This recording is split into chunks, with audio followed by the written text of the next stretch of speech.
प्रिय भैया बहनों, आज हम लोग पढ़ेंगे मोल प्रभाज। इसे इंग्लिश में कहते हैं मोल फ्रैक्शन।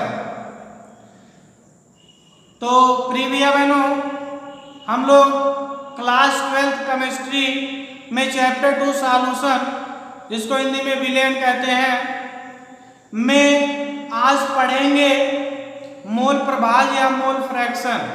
मोल प्रभाज या मोल फ्रैक्शन क्या होता है, तो यहाँ पर ध्यान देंगे, यानी कि विलयन के किसी घटक का मोल प्रभाज उनके मोलों की संख्या तथा कुल मोलों की संख्या के अनुपात को ही मोल प्रभाज कहते हैं।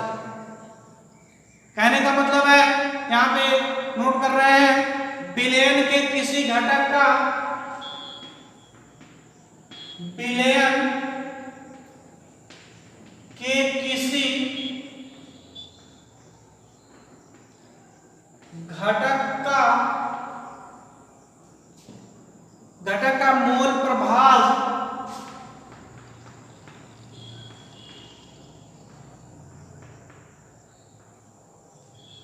विलयन के किसी घटक का मोल प्रभाज उनके मोलों की संख्या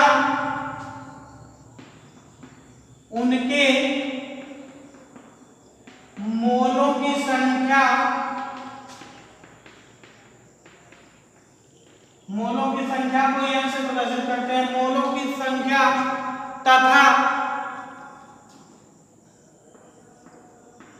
तथा यानी कि मोलों की संख्या तथा कुल मोलों की संख्या, यानी कि विलयन में जितने भी मोल हैं, यानी कि तथा कुल मोलों की संख्या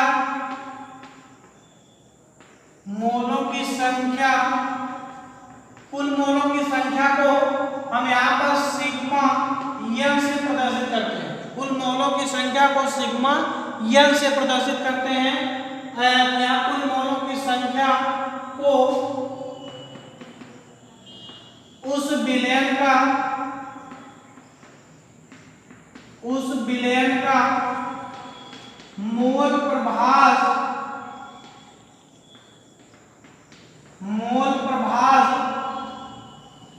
या मोल फ्रैक्शन कहते हैं। यहां पर ध्यान देंगे, यानी कि यहां पर उसका कुल मोलों की संख्या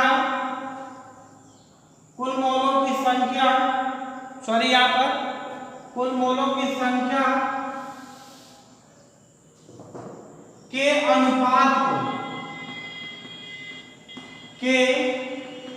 अनुपात को मोल प्रभाज कहते हैं। मोल प्रभाज कहते हैं, यानी कि विलयन के किसी घटक का मोल प्रभाज उनके मोलों की संख्या, जिसे स्मॉल एन से प्रदर्शित करते हैं, तथा कुल मोलों की संख्या, जिसको सिग्मा एन से प्रदर्शित करते हैं, के अनुपात को मोल प्रभाज कहते हैं। यानी कि मोल प्रभाज को हम कैपिटल एक्स से प्रदर्शित करते हैं, अर्थात मोल प्रभाज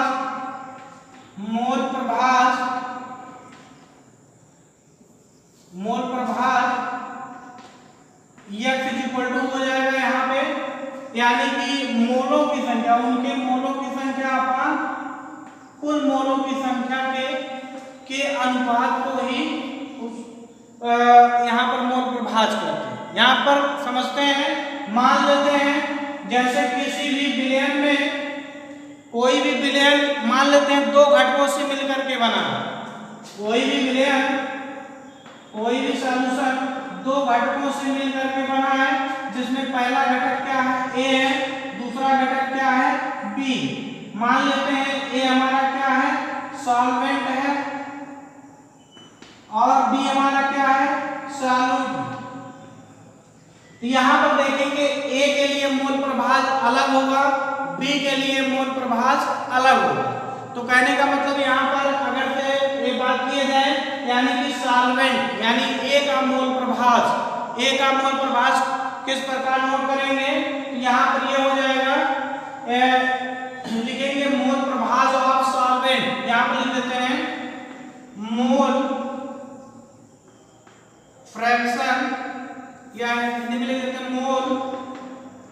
प्रभाज, मोल प्रभाज किसका? सॉल्वेंट। मोल प्रभाज यानी कि यहां पर लिखेंगे विलायक का, विलायक या इसी को इंग्लिश में बोलते हैं सॉल्वेंट। सॉल्वेंट का मोल प्रभाज इक्वल टू क्या हो जाएगा यहाँ पर, यानी कि यहाँ लिखेंगे सॉल्वेंट का नंबर ऑफ, यहाँ पर सॉल्वेंट के मोलों की संख्या, यानी कि यहाँ पर ये हो जाएगा, ये सॉल्वेंट को यानी कि सॉल्वेंट के मोलों की संख्या अपान क्या हो जाएगा, इसमें उपस्थित कुल मोलों की संख्या, इसमें उपस्थित कुल मोलों की संख्या, अर्थात यहाँ पे सिग्मा एन जहाँ पे क्या है, जहाँ sigma n is equal to यहाँ पर लिखेंगे number of mole A plus number of mole B, यानी कि यहाँ पे सॉल्वेंट तथा सॉल्यूट ये दोनों का योग ही क्या है यहाँ पर, ये टोटल नंबर ऑफ मोल्स। तो यानी यहाँ पर ये लिखेंगे इज इक्वल टू, यहाँ पर ये हो जाएगा number of moles A upon इसको एक्सप्लेन करके लिखेंगे तो क्या हो जाएगा number of moles A plus number of moles B. ये हो जाएगा विलायक का मोल प्रभाज या इसी को ए का मोल प्रभाज कह सकते हैं, यानी कि विलायक का मोल प्रभाज या सॉल्वेंट का मोल प्रभाज या ए का यहाँ पर मोल प्रभाज। तो सेम ऐसे ही यहाँ पर इसका निकालेंगे, इसको मिटा देते हैं, जैसे यहाँ पर लिखेंगे बी का mole प्रभाज, mole प्रभाज is equal to हो जाएगा यहाँ पे, यानी कि बी यहाँ पर बी का मोल प्रभाज है इसलिए B number of moles of B, यहाँ पर बी के मोलों की संख्या अपान ये हो जाएगा टोटल मोलों की संख्या, यानी कि यहाँ पर सिग्मा एन, इसको एक्सप्लेन करके लिखेंगे यानी कि एन बी अपान यहाँ पर क्या हो जाएगा N A plus N B, ये हमारा ये क्या कहलाएगा मोल प्रभाज। तो इस प्रकार से हम यहाँ पे कह सकते हैं। और एक चीज देखेंगे मोल प्रभाज यानी कि विलयन के मोल प्रभाज, पूरे विलयन के इस पूरे विलयन को पूरा मोल प्रभाज किससे प्रदर्शित करते हैं, यक्स से, अर्थात यक्स ए और यक्स बी दोनों का योग हम सदैव हमेशा 1 होगा। कहने का मतलब यहाँ पे ये हो जाएगा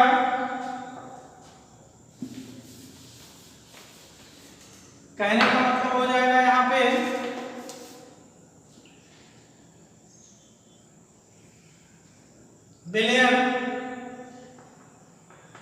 विलयन का मोल प्रभाज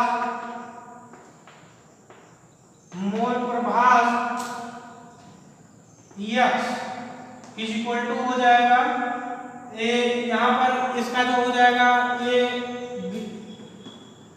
ए का मोल प्रभाज और प्लस बी का मोल, ए इज इक्वल टू सदैव हमेशा इसका योग देखेंगे कितना होता है 1 होता है, यानी विलेय और विलायक का मोल प्रभाज का योग सदैव 1 होता है। इसको याद रखेंगे, ये इसमें आपको इसमें न्यूमेरिकल्स में इसको निकालने के लिए काम आएगा। यानी कि किसी विलयन के मोल प्रभाज में देखेंगे उसमें विलेय और विलायक के मोल प्रभाज का योग सदैव 1 होता है। तो अर्थात इसको हम यहाँ पर लिख सकते हैं नोट में इसको हम लिख सकते हैं विलयन का मोल प्रभाज x is equal to x a plus x b upon 1, यानी कि किसी विलयन में विलेय तथा विलायक के मोल प्रभाज का योग सदैव 1 होता है। तो इसको नोट करेंगे।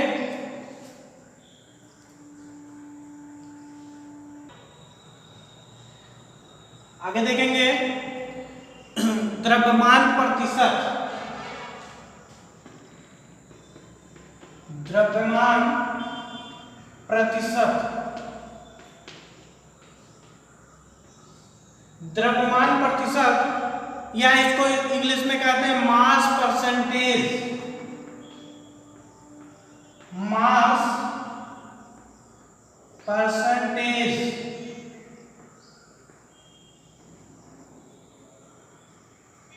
Mass percentage. इसको शॉर्ट में W/W से प्रदर्शित करते हैं। तो यहाँ पर ये इसको लिखेंगे क्या, जिन भैया बहन को नोट करना हो हम ऐसे बोल दे रहे हैं वो नोट कर लेंगे। यानी कि यहाँ पर हो जाएगा 100 ग्राम विलयन में, 100 ग्राम विलयन में विलेय का ग्राम में द्रव्यमान, विलेय का ग्राम में द्रव्यमान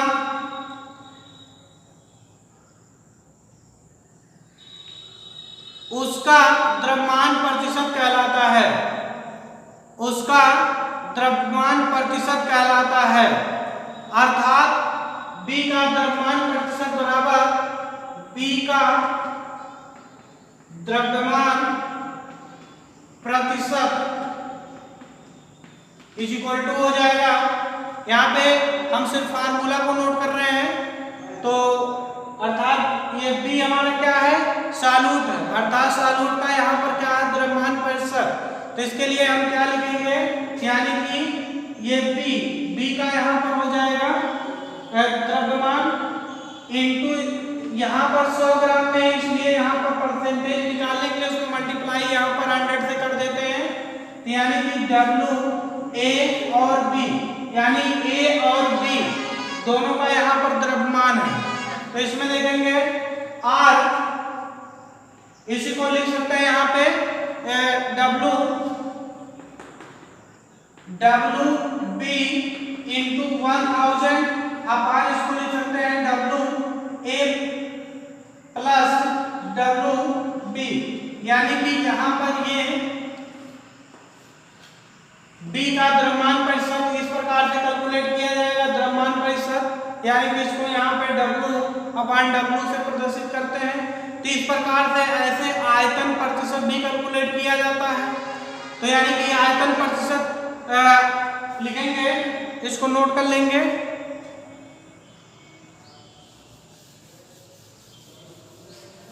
आगे है आयतन प्रतिशत,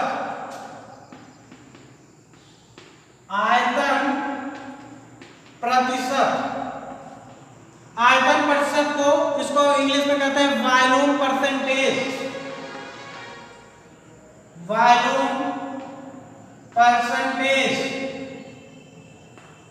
तो इसको शॉर्ट में क्या लिखेंगे, V/V, इसको शॉर्ट में डिनोट करते हैं। तो इसको क्या लिखेंगे, जिन भैया बहन को नोट करना है नोट कर लेंगे। यानी लिखेंगे 100 ml विलयन में, 100 ml विलयन में विलेय B का ml में आयतन, विलेय B का ml में आयतन उसका आयतन प्रतिशत कहलाता है। अर्थात B का आयतन प्रतिशत बराबर, अर्थात यहां पर लिखेंगे अर्थात B का आयतन प्रतिशत इज इक्वल टू हो जाएगा, यहाँ पे ये लिखेंगे VB इंटू 100 अपान यहाँ पर ये हो जाएगा VA प्लस, इसको या VB कह सकते हैं शॉर्ट में अगर से लिखें तो, या इसी को अलग अलग लिखें तो VB इंटू 1000 अपान यहाँ पर ये हो जाएगा VA प्लस VB। इसको नोट करेंगे।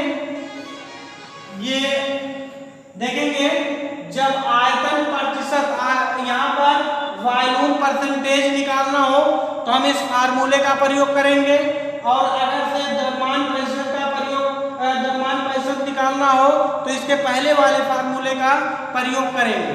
तो इस प्रकार से हम यहाँ पे इसको कैलकुलेट कर सकते हैं। यानी कि यहाँ पे B का आयतन आयतन प्रतिशत यानी कि VB is equal to 100 upon यहाँ पर क्या हो जाएगा VAB into VB into 1000 upon ये दोनों को अलग अलग करेंगे VA प्लस VB, यानी कि इन तरीकों से यहाँ पर कैलकुलेट कर सकते हैं। तो इसके आगे नोट करेंगे, ये ध्यान देंगे सभी भैया बहन, ये इसको परसेंटेज निकालने के लिए यहाँ पर ये बता रहे हैं कि यानी कि द्रव्यमान प्रतिशत निकालना हो तब कौन सा फार्मूले का प्रयोग करेंगे और जब आयतन प्रतिशत निकालना हो तब किस फार्मूले का प्रयोग करेंगे और कहते किसे हैं इसको जानकारी रखेंगे। उसमें अगर आगे देखेंगे उसमें उसका प्रयोग किया जाएगा। तो अगला लिखेंगे,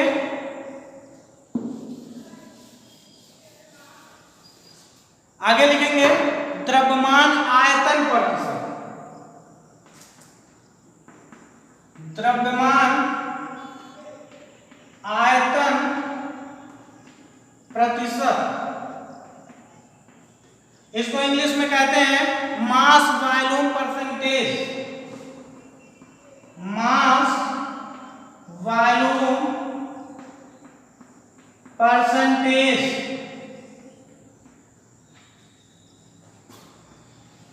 इसको सभी भैया में नोट करेंगे, मास आयतन परसेंटेज उसको लिखेंगे।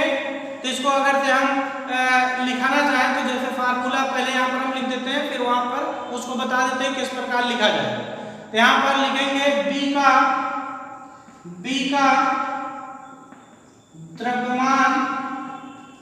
का द्रव्यमान आयतन प्रतिशत, आयतन प्रतिशत इज इक्वल टू हो जाएगा यहाँ पे WB इंटू 100 अपॉन, यहाँ पर ध्यान देंगे इसके लिए क्या हो जाएगा बिलियन का आयतन, यहाँ पे हो जाएगा बिलियन का आयतन। तो यानी कि इसको नोट कैसे करेंगे, तो यानी कि यहाँ पर इसको ये फार्मूला है, यानी कि द्रव्यमान आयतन प्रतिशत को इसको परिभाषित किस प्रकार से करेंगे, इसको सभी भैया वैल लिखेंगे। तो यानी कि 100 ml बिलियन में 100 ml बिलियन में विलेय की ग्राम द्रव्यमान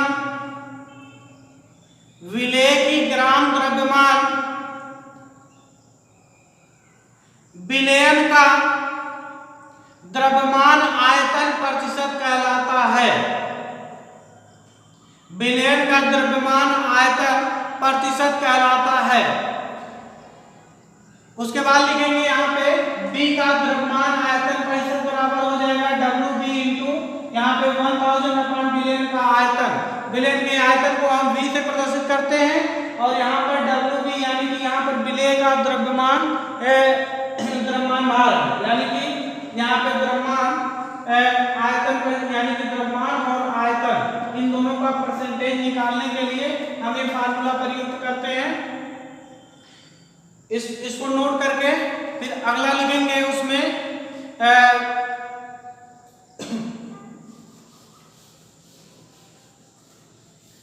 नेक्स्ट इसमें उसको बोलते हैं ppm,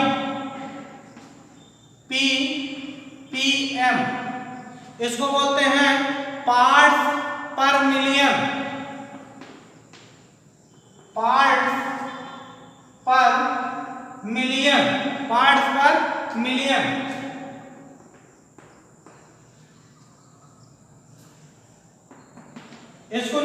इसको किस प्रकार लिखेंगे, इसमें देखेंगे 10 पावर 6 कह सकते हैं, यहाँ पे 10 पावर 6 भागवा कह सकते हैं, 10 पावर 6वां भाग इसका होता है। तो इसको किस प्रकार से परिभाषित करेंगे, यानी कि बिलियन के प्रति 10 पावर 6 ग्रामों में उपस्थित किसी घटक की भागों की संख्या किसी घटक की भागों की संख्या उसका ppm कहलाता है। ध्यान देंगे, यानी कि बिलियन के प्रति 10 पावर 6 ग्रामों में उपस्थित किसी घटक की भागों की संख्या उसका ppm कहलाता है। अर्थात यहाँ पे बी यहाँ पे अर्थात यहाँ पे सैल्यूट का ppm इज इक्वल टू हो जाएगा, यहाँ पर लिखेंगे WB, यहाँ पे हो जाएगा WB इंटू 10 पावर 6 10 पावर 6 भाग और बिलियन का कुछ द्रव्यमान, यानी कि कुछ का मतलब यहाँ पर बिले या बिलाय का, यानी कि बिलियन का कुछ द्रव्यमान, बिलियन का कुछ द्रव्यमान। तो यानी कि जैसे अगर से बात किया जाए कुछ द्रव्यमान का मतलब जैसे बात किया है, जैसे जल में O2 की मात्रा, जैसे जल में O2 की मात्रा और जल में CO2 की मात्रा, ये देखेंगे उसका कुछ अंश है, कुछ पार्ट है। तो यानी कि इस प्रकार से यहाँ पर बिलियन का कुछ द्रव्यमान, इसको नोट करेंगे तो ये देखेंगे, तो ये संक्षिप्त टिप्पणियों में ये आता है कि जिसमें द्रव्यमान प्रतिशत किसे कहते हैं और इसका फार्मूला क्या होता है, और आयतन प्रतिशत क्या होता है, इसका फार्मूला क्या है, और द्रव्यमान आयतन प्रतिशत क्या होता है, इसका फार्मूला क्या है, और ppm पार्ट्स पर मिलियन क्या किसे कहते हैं, और इसका फार्मूला क्या है।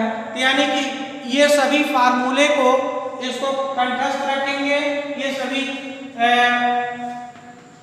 सभी इंपॉर्टेंस है, इसको सभी कॉपी में एक नोट्स बना करके लिखेंगे और उसको याद रखेंगे, उसमें क्या क्या प्रयुक्त होता है।